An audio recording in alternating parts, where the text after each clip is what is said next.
Right, this is before I trim it.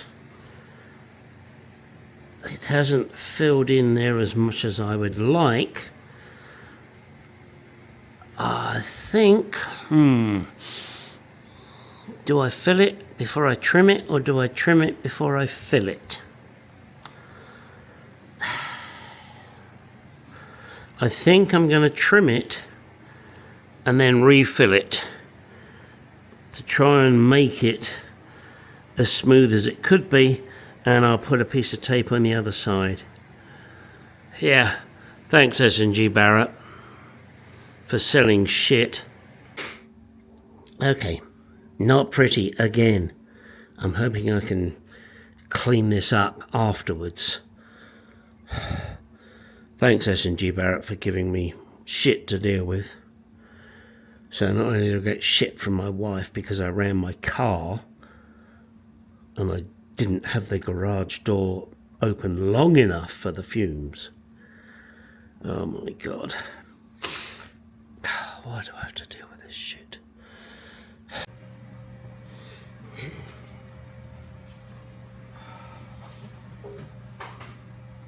Gotta say, this video is by request, almost, of one of my subscribers, Glasgow News, or Glasgow News. That's not how his ID is, but that's what he does. The Glasgow News in Scotland.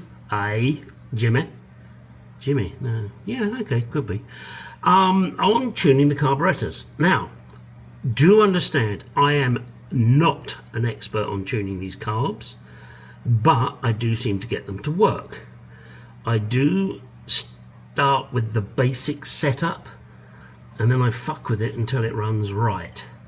I also have a couple of different instruments I use. One is a vacuum gauge on the mouth of the carburetor, so that I can get the airflow equal between the two. And I also have a thing called a color tune. I may well use that, I may not. I don't know yet. We will see. But part and parcel of tuning the carbs, unfortunately, means you need to disconnect the linkage here that is between the two carbs, because you have to tune them kind of separately, but then marry them up. Now, as I'm sure you're aware, if you've watched my videos, and if you haven't, why not, that I have made this a manual choke. And by that I mean I've used the overdrive switch so that I can switch it on and off when I feel like it. My choice. There are two main screws here. Initially, you need to take off this chamber and set the jet to be flush with the top. Then you turn this screw, hang on, let me get a screwdriver, this screw down here 3.5 turns down. That will then lower the jet for the fuel. Now this is base setting, so you may need to tweak it back and forth when you test the lift on this. And the lift is when you stick your finger in here and you raise this, I think it's 1/32nd, 3/32. Damn it, I'm gonna have to check that and come back to you. Which is pathetic amount, and how the hell you gauge it, I do not know. But then, depending on whether the engine accelerates and settles or dies, is telling you which is rich and which is poor. And yes, I will tell you that. I just don't have it in the top of my head. For some obscure reason, I've completely forgotten which one is which. Oh dear, I'm terribly sorry. 1 second. Now, one other setting that has to be done, and don't worry, I haven't forgot about the 1/32nd, is this screw here. This is a mixture screw. Sorry, that's not the mixture screw, don't lie. It's the slow running screw. You screw that down all the way and then bring it back up 2.5 turns. And then it says start the engine until it reaches normal running temperature. Well, that is not always the case, and I only know that by experience. Sometimes what you have to do is turn it down a little more. What that does, excuse me, is it restricts the airflow and therefore makes the mixture richer, which is fine because it's not where you want it to be yet, is it? Now, with these unlinked, I'm now going to read you from the manual, because if I don't, I'll get it ass about face. Lifting the piston in here 1/32 of an inch. So get your 1/32 finger out. You will then need to, he hesitates trying to find the place. Okay, to check the mixture strength, lift the piston of the front carburetor 1/32 of an inch, and for you foreigners, 0.8 millimeters, using the lifting pin down there, that lifting pin there, okay, and that's on both carbs, but you do it separately. I'm showing you on the back carb, so don't get confused. Okay, if excuse me, if the engine speed increases appreciably, or even appreciably, this indicates the mixture strength on the front carburetor is too rich. Therefore, you need to weaken it. If the engine speed immediately decreases, it indicates that the mixture strength of the front carburetor is too weak. The engine speed increases slightly and continues to run without change of speed, the mixture is correct on the front carburetor. Obviously, you do the same shit on the rear carburetor. Yeah, that's it. That's the carburetor's tuned. Yeah, I know you want to see me do it. I will.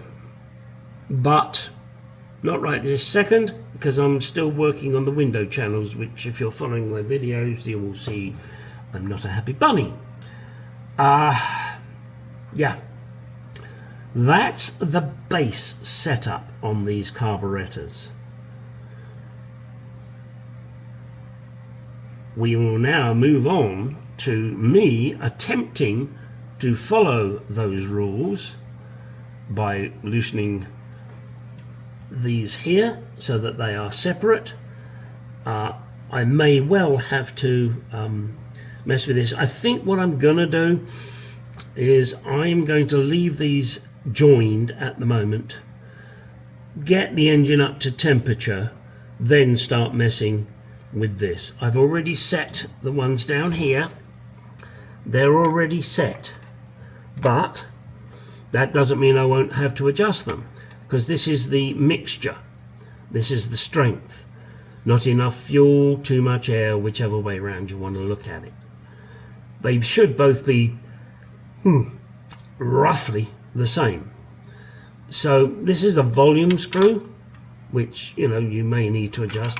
This is the richness down here, so you may need to adjust that a little bit. Oh, hang on, I've got to think about this.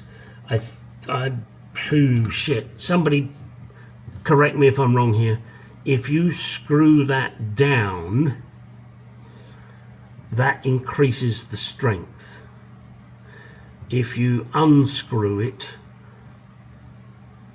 it weakens the mixture. Crap. Increase brain cell.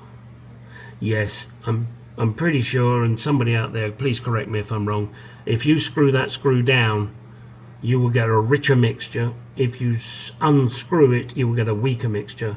Therefore, when you're doing your 1/32 test with this pin, you know which way you need to turn. The volume screw, I must admit, I think that's purely for balance of suck. And I say I think because I get myself so confused with these bloody carburetors, but I love them dearly. And quite often, I must admit that all I do is fiddle with them until it sounds right. It's just an old fart like me that happens to use his ears.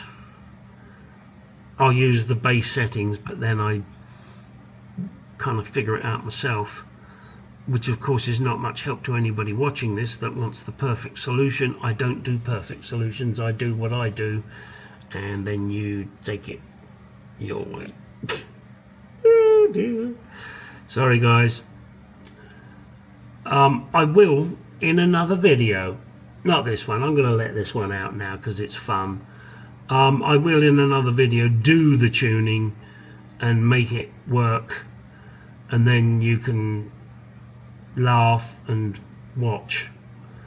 But right now I'm going to pump this video out to you guys. I've just sent out one more video prior to this on the window thingy, but I'm busy, I'm doing videos, I've got lots of cars coming in for customers, so I want to push out shit when I can.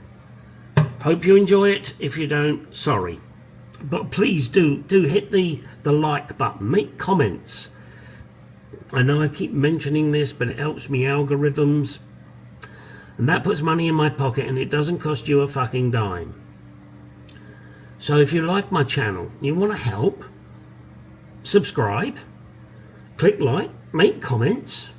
You're more than welcome to send me money, and I will be very happy to accept it on my PayPal account, which is listed at the end of the video. And then I can go buy more shit, like I did with the camera that, thanks to contributions, I could afford to go and buy what is a cheap ass camera, but it helps hopefully give you content that you will enjoy. Hokey dokey smoky. Now get out in that garage, go do some shit.